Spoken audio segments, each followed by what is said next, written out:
Amiche e amici di Solfatara News, benvenuti. Qui non siamo davanti a un semplice aggiornamento, ma all'ennesima fotografia di una caldera che continua a dare segnali chiari, costanti e sempre più difficili da ignorare. Ogni volta che i nostri droni decollano sopra la Solfatara e la fumarola Pisciarelli, non stanno riprendendo solo immagini spettacolari, stanno entrando nel cuore vivo di uno dei sistemi vulcanici più complessi d'Europa. Un sistema che non è statico, che non è fermo, che non è sotto controllo nel senso comune del termine. È un sistema in movimento in pressione, che respira e scarica energia sotto forma di calore e gas. Il terreno dei Campi Flegrei non è una base solida. È una pelle sottile che si deforma, si solleva, si lacera. Quando l'asfalto si gonfia, quando compaiono bolle, quando il vapore fuoriesce dai bordi delle strade, non siamo davanti a difetti estetici o a lavori fatti male e basta. Siamo davanti a manifestazioni dirette di un'attività geotermica che continua a spingere dal basso. Ed è proprio per questo che il nostro lavoro non si ferma. Monitorare, misurare, documentare e rendere tutto pubblico è l'unico modo per trasformare segnali invisibili in consapevolezza collettiva. Prima di entrare nel dettaglio del monitoraggio di oggi, ricordiamo che potete sostenere il nostro lavoro quotidiano tramite Buy Me a Coffee. Non è un obbligo, ma un gesto libero che ci permette di continuare a volare, sostituire batterie, mantenere operative le attrezzature e garantire una presenza costante sul territorio. Il link è in descrizione e nel commento fissato. Iscrivetevi ai nostri canali YouTube e TikTok e unitevi al Solfatara News Group su Facebook, dove il confronto e la condivisione dei dati sono continui. Oggi siamo tornati su Via Antiniana, una strada simbolo perché costruita sopra una fumarola attiva. Una strada che nel tempo si è trasformata in un vero e proprio indicatore dello stato di salute del sottosuolo. Siamo stati i primi a denunciare pubblicamente ciò che stava accadendo. Un manto stradale rifatto da appena 2 mesi, che iniziava già a deformarsi, riempiendosi di bolle evidenti. All'epoca non avevamo ancora il drone termico, ma ci recammo sul posto con una pistola termica per effettuare le misurazioni direttamente sull'asfalto e sui bordi laterali fumanti.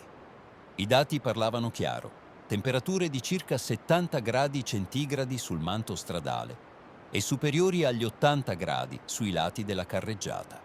Dati pubblicati integralmente. La notizia fece il giro di testate locali e internazionali, tanto da portare l'INGV a intervenire per un controllo. Dai loro rilievi risultarono temperature inferiori, non oltre i 55 gradi, e la questione passò al comune di Pozzuoli, che attribuì il problema alla ditta che aveva eseguito i lavori. Dopo 2 mesi di attesa, a novembre 2025, la ditta torna sul posto. Ma l'intervento è parziale, incompleto, superficiale. Viene grattata solo una parte dell'asfalto con le bolle e rifatto il manto stradale, fino a un certo punto. Ancora oggi una porzione della strada è transennata, con un taglio profondo sull'asfalto e circa 40 metri di carreggiata non rifatta, che continuano a deformarsi. Un lavoro fatto a metà e male. A distanza di appena 1 mese notiamo già un nuovo cedimento. Un tombino collassato. Abbiamo misurato la sua temperatura, 54,3 gradi centigradi. Un valore anomalo e preoccupante, considerando una temperatura ambientale di circa 12 gradi. Ma il dato più inquietante arriva dalle immagini termiche laterali. In un punto della parte superiore della carreggiata abbiamo rilevato una temperatura massima di 103,3 gradi centigradi. Numeri che non lasciano spazio a interpretazioni. Nulla è stato risolto, né sulla strada né ai margini. Il calore continua a salire, a deformare, a spingere. Questa non è un'eccezione. È un copione che si ripete da anni, su più strade del territorio. Ed è legittimo chiedersi come si possa gestire un fenomeno complesso come il bradisismo quando non si riesce a mettere in sicurezza nemmeno una strada costruita sopra una fumarola attiva. Sul manto stradale abbiamo rilevato oggi una temperatura massima di 52,1 gradi centigradi. Sul lato inferiore della carreggiata siamo arrivati a 89,9 gradi. Valori che confermano una situazione ancora critica. Successivamente ci siamo spostati nella fumarola Pisciarelli. Qui il degassamento resta intenso, continuo.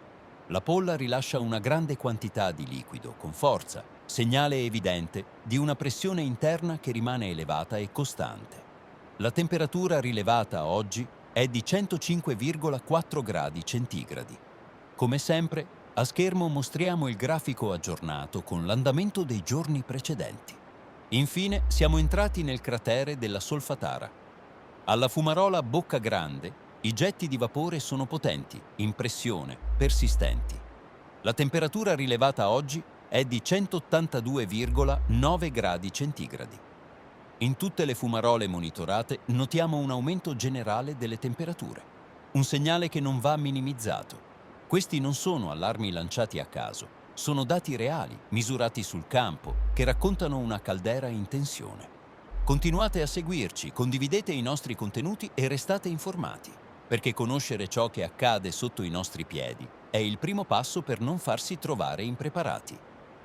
Un saluto da Solfatara News. Noi continuiamo a monitorare. A presto!